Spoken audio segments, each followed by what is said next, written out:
day, African. You're welcome to AGROLINK on AAU TV. AGROLINK is brought to you by the Association of African Universities. AGROLINK is also a platform for promoting and showcasing agricultural activities on the continent. And for this episode, we are continuing with our engagement on the rabbit industry in Ghana. And I have with me the organizer of the Greater Accra Rabbit Association, who is going to help us know more about the role of the association in promoting the interest of rabbit farmers in Ghana. My name is Nana Ismombasa. If you just tuned in, this is AGROLINK on AAU TV, and AGROLINK, as you're aware, is a platform for showcasing and promoting cultural activities on the continent. For this episode, we have the organizer of the Greater Accra Rabbit Association to take us through the role of the association in promoting the interest of rabbit farmers in Ghana. Thank you very much for joining us. Thank you. Before we go deep into the discussion, how long have you been in this rabbit industry? I've been in rabbit industry for 8 years now. For 8 years, and there are so many options you could have gone in for. I mean, the popular options: poultry, there is pig farming, there's cattle rearing. Why rabbit industry? Okay, before I started with poultry, before I've gone to the rabbit industry. Okay, so what about the industry excited you? In terms of the meat, the classical in the meat itself. The rabbit meat is one of the best meat you can find in the market, as in it's a white meat, very lean meat, which has less or low fat. So with this nutrient in the meat, we found out that when we go in for rabbits, it will rather save the people than killing the people. That's why we opt into farm rabbits in Ghana. Okay, and you are the organizer of the association. Yeah. How timely is this association in addressing the interest or promoting the interest of rabbit farmers in Ghana? Okay, let me say this association is very young. A year ago, we sat down and decided to form the association because we needed something from the government which we were not recognized. Because we were not in the association form, we were not recognized at all. So we had to form the association whereby we will get the voice to speak aloud so that the government will get to hear of us. Okay. That was the intention of forming this association. Okay. So what can one expect joining this association? That's the benefit. Yes. Benefit one, we should expect ready market, which is a challenge to most farmers. They breed, the animals grow up without market. But with this association, you should expect ready market. And two, the best of breeds you can get available in Ghana. We have different types of animals. We have different types of rabbits in Ghana. Like yesterday, we have most for meat. We have rabbit for fur. We have rabbit for pets. We have rabbit for meat. We are basically concentrating on the meat aspect. Yeah. So as a member of this association, aside the market, you get your best of breeds, which the association will provide to you. Okay. And some associations are limited to just people in that category. Is this the same for the rabbits? No, for the rabbit, it's open to all.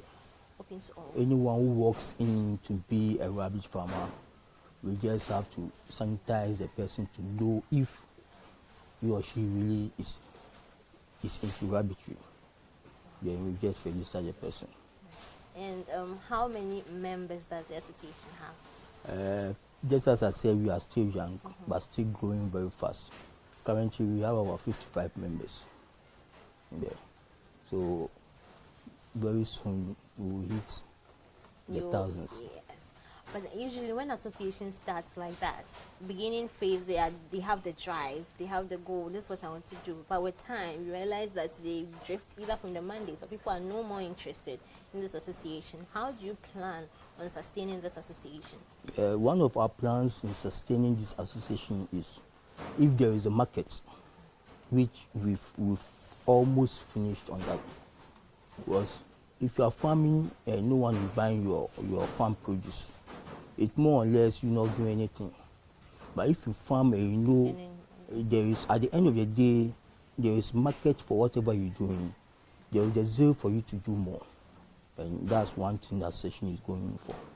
So you keep driving up markets, and you creating a ready market for the We're association, creating a ready market members of the for the association. members of the What are association. some of the other challenges that rabbit farmers face, or some of the challenges someone who's now venturing into the industry should be aware of? One challenge every farmer should be aware of is there is this perception outside that you enter rabbit today, tomorrow you are rich. Yeah. Although it's a gold mining area, but everywhere there is interest and there is money, the risk is also high. So the risk in rabbitry is the same as the income you get. Okay. If it is either you lose Or you win. or you win. You understand? If you lose big time. If you are winning you win all out. But you lose if you have no knowledge about it. Because in everything you need a mentor who will guide you through. We do this, we do that, we do this, we don't do that. After doing all those things, then things you are true to go. It's all win-win upsets. So is the rabbit industry geographically constrained?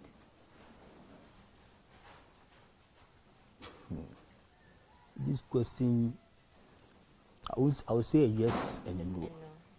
Okay. A yes in terms of the environment the farmer cited himself. But apart from that, wherever you are within Ghana, you can just create the conducive environment for your rabbits. Wherever you are in Ghana, you can create a conducive environment which will perfectly match any of the breeds, just at a cost. And no, because And no, if you are not able to construct those conducive environments. Rabbits are animals which are, let's say, territorial animals.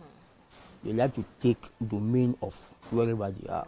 So mostly they are being kept in singles, so that he knows that this is my area, this is for me, this is my territory. So if another animal is trying to invade, it fight back.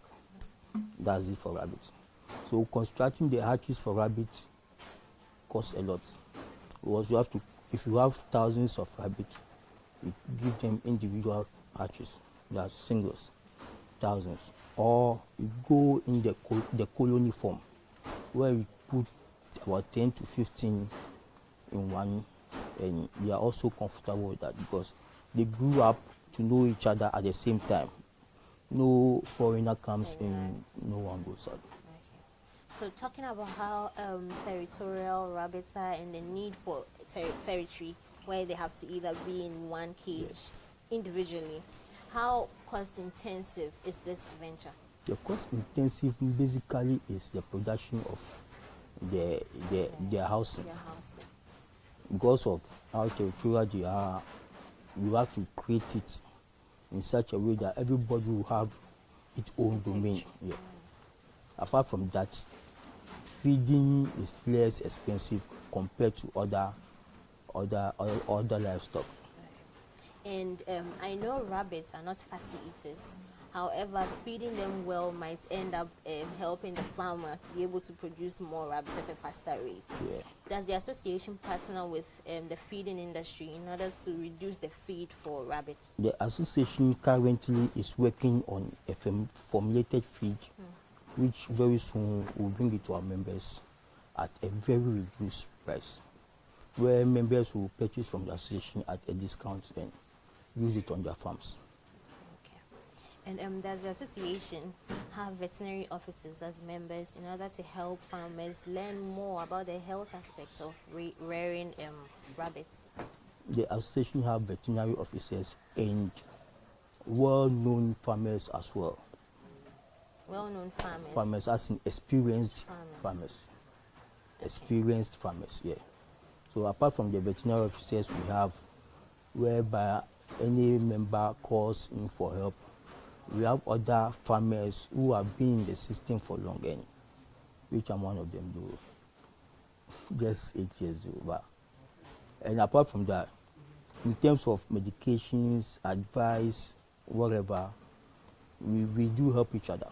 And are these free for the members of the association? Free for the members of the association. Okay. But then how often does the association meet? Per our constitution, we have to meet twice a year. Twice a year? Yeah, but apart from that, we have programs which within every quarter, we have a program whereby we meet and discuss one or two things. Okay. So just like you said, the association has been in existence for about a year. Yeah. What are some of the impacts and breakthroughs of the association? Do you think the association will be able to last? Comparing it to some of the other associations that exist already, like the poultry, the pig farmers, how different is this association? Because most of them end up being dormant. Yeah. Yes, they are just association by name, but not by action. So how different, or how do you see this one being different from what already exists? One challenge, what will keep the association to last, is the members itself and the executives as a whole. If the executives are willing to go further, members are also willing to go further. But if executive calls for meetings and no member turns up, it more or less means there is nothing new which the association is bringing out to members, so they will feel dormant. But if anytime the executives are going beyond their expectations, bringing in more innovations, whereby it will favor the farmers, yes. Anytime you call for them, they will be in. Okay. So, what are some of the research your association has been in existence for just a year? I know that rabbit association should belong to, or maybe some institutions, higher education institutions should belong to the association, because most of them have agricultural courses they run. So does the association conduct any research activities? In terms of research, we conduct more. As although we are young, we do more of research using the type of formulated feed that will get the meat as early as possible. You can rabbit eat any other thing. Anything you give to rabbit, it takes it. But the growth rates which it will be accumulating to its body depends on the type of feed you give it. And we in business, we use time to X factor. If you are keeping your rabbit on your farm for 6 months, and I'm keeping the same type of rabbit for 3 months, 4 months, at the end of the day, within short time, I'll be selling more. My turnover will be more than yours keeping it for 6 to 8 months.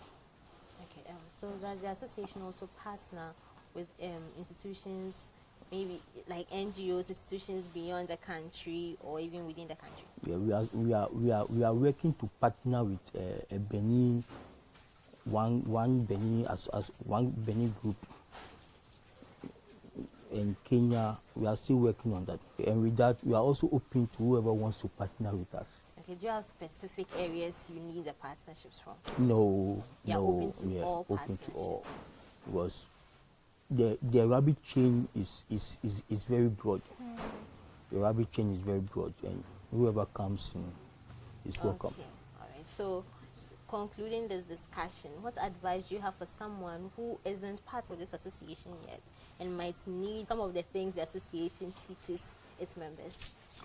Anyone who needs our services must be a member of us. That will also help us to grow. So looking at what we have and what the services we have in, if you need any of them, that means you have to be a member of the association for you to get those benefits. Okay. Thank you very much for this short discussion. We'll definitely see you more when you've matured to know how far the association has come in terms of promoting the interests of rabbit farmers in Ghana. Thank you very much. This brings us to the end of this episode of AgroLink. And AgroLink, as you're aware, is the platform for showcasing and highlighting agricultural activities on the continent. You can keep watching our content on our social media handles at Association of African Universities on YouTube and Facebook, as well as on our dedicated website, tv.aau.org. My name is Nana Ismail Basam. Until we meet again next week, stay healthy.